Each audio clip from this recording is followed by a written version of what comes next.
নমস্কার বন্ধুরা, শ্রাবণী রান্নাঘরে আপনাদের সবাইকে স্বাগত জানিয়ে আমি আবারও একটা রান্নার ভিডিও নিয়ে আপনাদের সামনে চলে এসেছি। আজকের আমি পটল দিয়ে একটু অন্যরকম একটা রেসিপি বানিয়ে দেখাবো। আশা করি আপনাদের ভালো লাগবে। তার জন্য কিন্তু আপনাদের পুরো ভিডিওটা দেখতে হবে। তাহলে চলুন এই রান্নাটা আমি কিভাবে করি সেটা আপনারা একবার দেখে নিন। রান্নাটা করার জন্য আমি এখানে প্রথমে পটল নিয়েছি দেখুন। আর পটলগুলো একটু বড় সাইজের নিয়েছি। বড় সাইজের পটল হলে এটা কিন্তু দেখতে বেশ ভালো লাগে, সেই জন্য আমি পটলটা বড় সাইজেরই নিয়েছি। এইবারে পটলগুলোকে আমি প্রথমে মুখটা কিন্তু খুব অল্প কাটবো, বেশি কাটবো না। দেখুন একটুখানি একদম মুখটা কেটেছি। এইভাবে মুখটা কেটে নিয়েছি। আর গাটা কিন্তু এইভাবে ছুরি দিয়ে গাটা পরিষ্কার করে নিতে হবে। এইভাবে চেঁচে গাটা খুব ভালোভাবে পরিষ্কার করে নেব।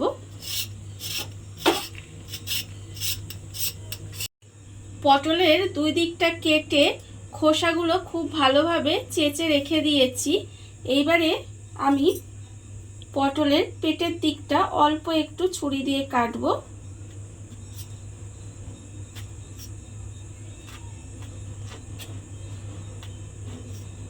দেখুন খুব বেশি কিন্তু আমি কাটবো না, অল্প একটু ছুরি দিয়ে জাস্ট কেটে নিয়েছি। এইবারে একটা চামচ নিয়ে পটলের পেটের ভেতর থেকে যে দানাগুলো সেগুলো এইভাবে বের করে নিতে হবে। এইভাবে বের করে নেব আস্তে আস্তে, খুব আস্তে আস্তে কিন্তু এই কাজটা করতে হবে।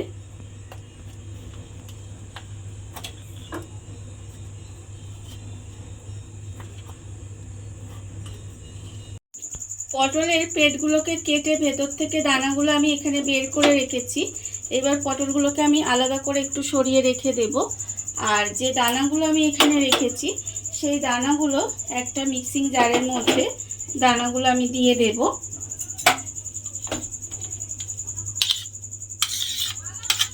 দানাগুলো আমি এর মধ্যে দিয়ে দিলাম। এইবারে আমি এর মধ্যে দেব দুটো কাঁচা লঙ্কা আর অল্প একটু আদা দিয়ে এবার এটাকে একটা পেস্ট তৈরি করে নিতে হবে।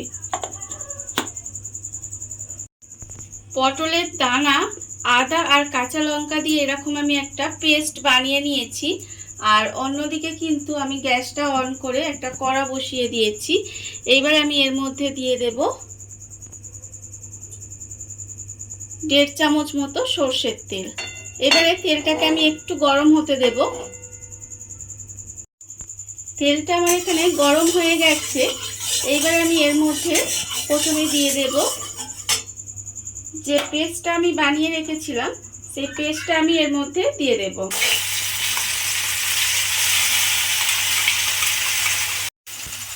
পটলের দানার যে পেস্টটা বানিয়ে রেখেছিলাম সেটা কিন্তু প্রথমে একটু তেলের মধ্যে দিয়ে নাড়াচাড়া করে ভেজে নেব। এইবারে আমি এর মধ্যে দিয়ে দেব, পটলটা একটু নাড়াচাড়া করে ভেজে নিয়েছি পটলের দানা বাটাটা। এইবারে আমি এর মধ্যে দিয়ে দেব ছানা। এখানে আমি অল্প একটু ছানা রেখেছি, সেই ছানাটা আমি এর মধ্যে দিয়ে দিলাম। ছানাটা দিয়ে আবারও কিন্তু এটা খুব ভালোভাবে একটু নাড়াচাড়া করে ভাজা ভাজা মতো করে নিতে হবে। ছানাটা দিয়েও কিন্তু আমি আবারও নাড়াচাড়া করে একটু ভাজা ভাজা মতো করে নিয়েছি। এইবারে আমি এর মধ্যে দিয়ে দেব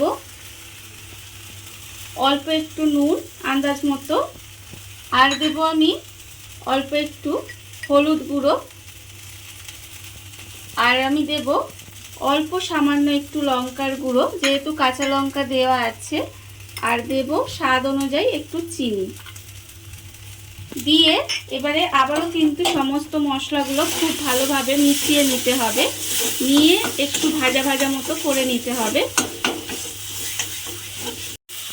সমস্ত মশলাগুলো দিয়ে আমি একটু ভাজা ভাজা মতো করে নিয়েছি। দেখুন আমার কিন্তু ভিতরের পুরটা রেডি হয়ে গেছে। এবারে পুরটাকে নামিয়ে প্রথমে আমাকে একটু ঠান্ডা করে নিতে হবে। পুরটা আমার এখানে ঠান্ডা হয়ে গেছে। এইবারে আমি একটা পটল নেব। পটল নিয়ে চামচের মধ্যে করে পুরটা কিন্তু ভেতরে খুব ভালোভাবে ঢুকিয়ে দিতে হবে। এইভাবে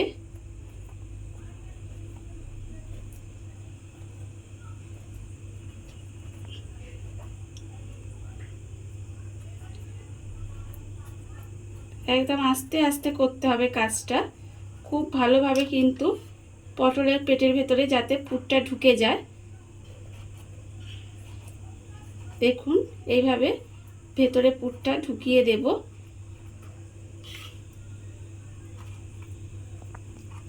পটলের ভেতরে পুরটা কিন্তু ঠেসে ঠেসে ভরে দিতে হবে। আর পটলটাকে এইভাবে চেপে দেব, দিয়ে যে পটলের ভেতরে যে এক্সট্রা পুরটা আছে সেটা আমি এইভাবে জাস্ট আঙুলে করে এইভাবে রেখে দেব। রেখে দিয়ে এবারে পটলটাকে এইভাবে দেখুন ঠিক এইভাবে কিন্তু সুতো দিয়ে পটলটা বেঁধে দিতে হবে। এইভাবে পটলটা কিন্তু সুতো দিয়ে খুব ভালোভাবে বেঁধে দেব।